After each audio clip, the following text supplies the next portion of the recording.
नमः नारसिंहाय नमः अच्युताय नमः जनार्दनाय नमः उपेन्द्राय नमः हरये नमः।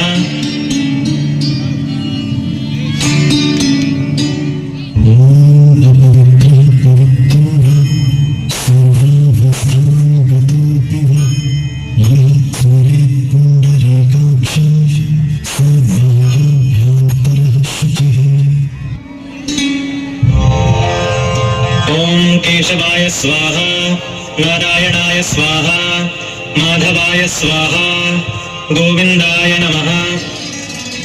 प्राणायामे विनियोगः।